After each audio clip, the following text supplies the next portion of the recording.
kapatid, magandang umaga. Good morning. Itong Al-Shamal dati, dito kami sa likod nitong buhangin na yan, no? Kasi ito pag high tide, ano ito? Taga-tuhod ang tubig. Pero pwede ring taga-liig kung nakatuwad. Itong mga pagatpat at ano ba yan sa Tagalog yan, kuha na yan? Wala yan dati. Dito lang yan sa atras. Dito lang yan sa sa talikuran ko kung saan ako ngayon, no? Dito yan banda, hindi pa umabot dyan, pero we reach up to that far kasi doon mayroong opening doon may opening doon na paglabas mo doon, it will be the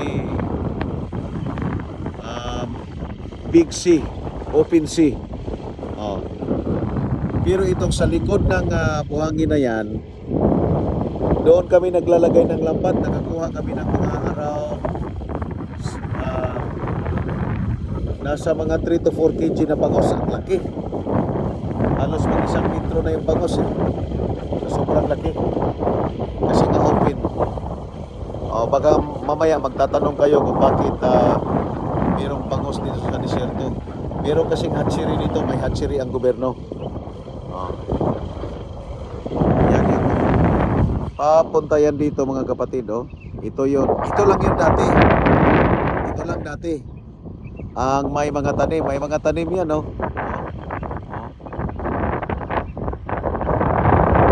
Hindi ko lang masisiguro kung meron pa dito mga mangroves.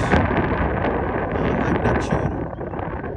I'm not interested to go into the inner part of that yung mga planted areas. Papunta yan doon. Then on that part nandun yung open sea, ang opening. Pero ito ngayon puno na ng kuhan, marami ng mga kuhan, caravan. Ayan. Ngayon sobrang lamig,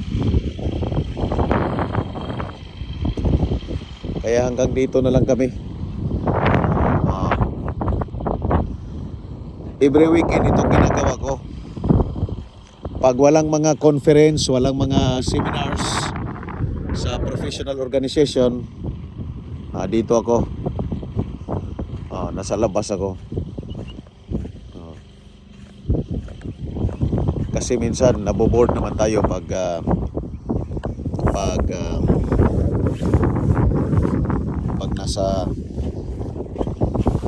nasa city lang. Kaya ito yun, nilalagyan ko lang ng weights kasi kung hindi ko lagyan ng weights itong tent, pag hindi ko lagyan ng weights, matangay ng hangin yan. Ito yung aking dala-dala lagi pag nasa labas ako. Ayan, nilalagyan ko ng weights. Shackle ang nilalagay ko dyan sa kuwan para hindi lang matangay ng hangin. Look at this one. Ito, ginawa ko itong support that kagabi. Ganyan, inatras ko. Pero ngayon nakadikit na. Ito wala na. Wala nang weights dyan dahil ang hangin kasi mula dito papunta doon. So doon ako naglagay ng weights, yung dalawa.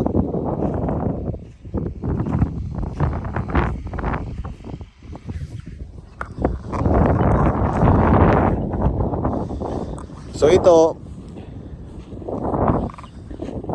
nasa labas lang ako mga kapatid ngayon dahil alam na weekend.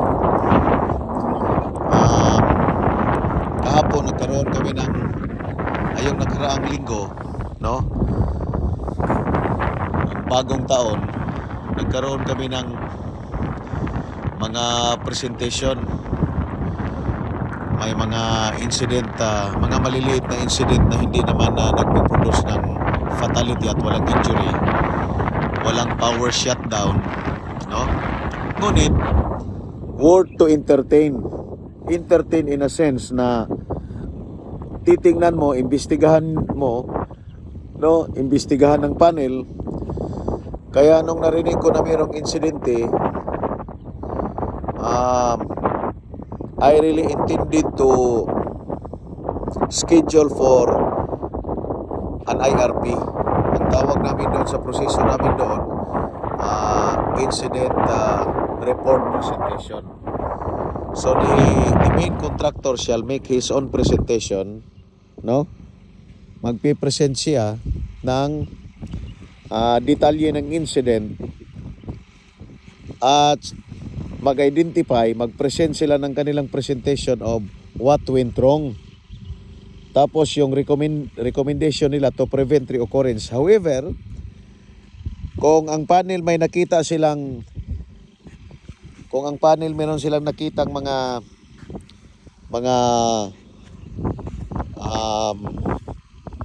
bagay na dapat pansinin ng main contractor para gawa nila ng paraan, no? Gawa nila ng paraan to prevent reoccurrence, then yung mga recommendation na yun, once it is valid and accepted, it will be incorporated into the full investigation report.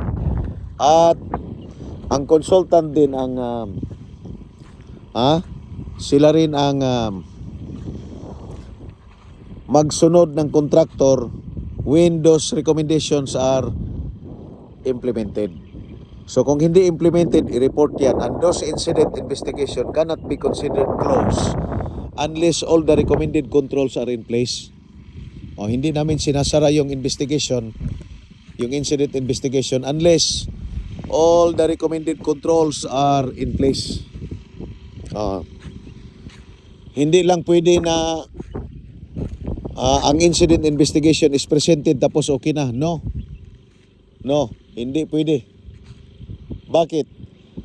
Kasi ang end product ng investigation is to find the solution. Nasabi ko na nga ito ng ilang beses na ang incident investigation, what makes it different from the criminal investigation sa police? What makes it different? Kasi ang police is looking for who is at fault, who is criminally liable. Pag mayroong krimen, ang iniimbestigahan nila, who is the culprit? Sinong nag-umpisa nitong kulpa? Ano-anong mga damage? Is it violation? Is that violation punishable under revised penal code, under the penal laws of the land? Because if so, if the evidence warrant the filing of criminal charges against the culprit, yun ang titirahin nila. So what makes it different from our investigation? Our investigation in occupational health and safety is not to look for the culprit who is criminally liable. Ang reference natin hindi yung criminal law, hindi yung penal laws of the country. Ang ating reference is processes, method statement, procedure. Saan tayo doon nagkamali? Kunyari, merong mga na-involve na mga ekwipo. Tapos yung ekwipo pala hindi third party certified. Ngunit ayon sa processes at methodology, mga requirements nagsasabi na it should be inspected by third party. So yung pagkawala ng third party, yun ay isusulat doon sa mga things to do as a matter of recommendation na susundin ng contractor so that the reoccurrence will be prevented. Pero kung there is a glaring violation, despite there is previous notice, kung magkaroon man ng previous notice, ang consultant na nagre-require na ng contractor to do this, to do that, pero hindi sinunod. Tapos nagresulta ng incident. Yan, doon sa investigasyon pwede nang magpatong ng penalty because the non-fulfillment of the requirements. ha, resulted to certain damage. Kung may damage man. Alright? Pero kung wala pang notice, nakaligtaan ng consultant, kahit kaming nasa kliyente, hindi po kami basta-bastang makapag-penalize. Kasi nagkaroon kami ng recommendation na magpatong ng penalty against the contractor. Alam mo ang nangyari, kapatid?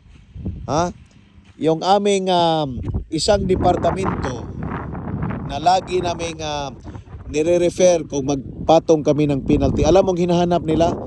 Was there a warning, a violation notice served by your department to the contractor? Yan ang palagi. Para bang ang gusto lang sabihin, alright, nagkamali nga. Base dito sa inyong findings, nagkamali nga. Tama. Pero para makapag-penalize tayo, na-notify nyo na ba sila? Did you notify the contractor or the hearing entity? Yung entity na nagkakamali, na-notify nyo na ba? Na meron silang violation at meron ba silang ginawa? Ano bang ginawa nila after the violation notice? Pero ang pinaka-importanting tanong, mga kapatid, ay umiikot doon sa violation notice. Is there any violation notice? Because if there will be none, kung walang violation notice, therefore, may problema sa pagpatong ng penalty. Yung aming technical department nag-advise not to proceed with the penalty because there was no service of notice of violation. So ang incident investigation, mga kapatid, balikan natin yung incident investigation. Talikuran muna natin ang penalty. Basta tandaan ninyo, kung may violation, ma-notify yung contractor para magpatong ng penalty. Alright? Parang warning. Ang aming departamento, hindi nagtatanong ng warning, notice that the contractor had violated something. Alright, balikan natin yung incident investigation. Ang incident investigation, mga kapatid, sa occupational health and safety, magkaiba doon sa kriminal, doon sa mga investigasyon na ginagawa ng pulis. Kaya ang occupational health and safety pwedeng mag-proceed ng investigation while waiting for the findings of the police, pero hindi pwedeng i-stop ang occupational health and safety investigation sa incident dahil inimbestigahan na ng pulis. Mali po. Maraming mga investigation sa incident na napahinto dahil sinasabi nilang naghihintay sila kasi inimbestigahan ng pulis. Ang inimbestigahan ng pulis, kapatid, kung mayroong criminal liability, hahanapin nila. Samantalang ang occupational health and safety, ang inahanap natin hindi yung criminally liable. Ang hinahanap natin, sino at saan nagkamali. Anong occupational health and safety procedure ang nilabag ng kontraktor, ng team na siya ang nagiging dahilan sa incident. Hahanapin. Tapos, sistema. Tinitingnan yung sistema kung hindi ba nasunod. Kung ang sistema ba at ang procedure ay may kulang. Kasi kung ang procedure, ang tinutumbok nating procedure dito, mga kapatid, at metodolohiya, yung method statement and risk assessment. Sa ibang mga organisasyon, ang tawag nila dyan RAMS. Kami rin RAMS, risk assessment and method statement. Lahat ng mga procedure na yan, kung lalo na kung naka-specify doon sa method statement, tinitingnan, sufficient ba? Meron kaming nakitang isang insidente. Habang nire-review namin yung incident, alam mo ang nakita namin, kapatid? Yung method statement hindi nagbanggit ng third party. Meron din mga insidente na nakita namin na walang pagbabanggit doon sa evaluation ng mga operator by third party. Meron kaming mga nakikita ng mga security hindi MOI approved. Kasi makikita mo doon sa mga insidente, hindi man nag-responde ang security. Where are your security? Wala sila doon sa timeline, wala sila sa narration of event. Even doon sa description, wala silang partisipasyon. Oh. Nung nakita namin, yung mga security pala nila, tinuro lang. Ikaw security ka, sige doon ka. Ikaw security ka. Ay, hindi pwedeng ganon. Hindi pwede. Lalo na pag ang security kasi kapatid, mataas-taas ang bayad, hindi sila labor. Ang labor, mababa ang bayad ng kliyente. Ngunit, ang main contractor, minsan tinuturo lang nila, kinukuha lang nila doon sa labor. Pag ang kliyente hindi makapansin ito, this is a drain of resources. Your resources drain. Ibig sabihin, nagbayad kayo ng malaki sa isang labor na tinuro lang bilang security officer, pero labor lang pala. Kaya doon, hinahanapan ka agad na saan na ang inyong security? Is your security MOI license? Because if not, then we have some wrong here. May pagkakamali tayo. Bakit natin hinayaan ang contractor na magturo, magpabayad sa atin ng security when in fact labor, wala man lang training. Kaya kung merong insidente, hindi mo makita yung security. Ang security, kumuha ba ng fire extinguisher? Ang security ba ang tumawag ng pulis?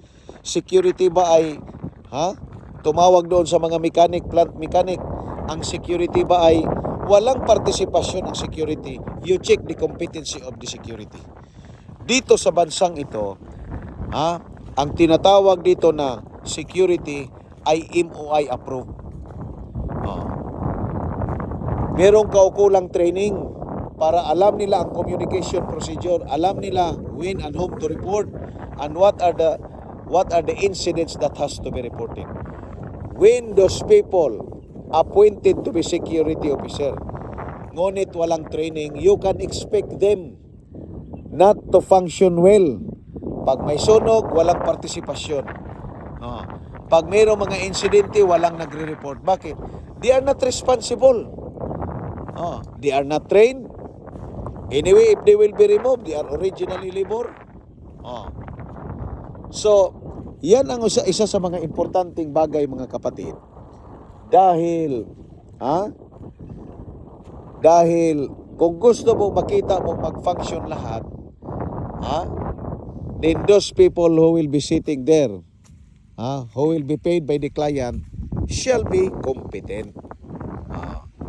Kaya maraming opportunity kung bakit importante ang incident investigation. Pero ang pinakaunang tandaan natin, mga kapatid, yung incident investigation sa police is totally looking at who is criminally culpable at makapag-ipon ng mga ebidensya para ma-charge yung offender to the regular courts. Yung ating investigation sa occupational health and safety, wala po itong interest na mangulikta ng mga ebidensya para mag-charge who is criminal liable. Yung ating mga investigasyon, mga evidences is only for the purpose of refining the system, but not for the purpose of prosecuting criminal offender. So that's the difference.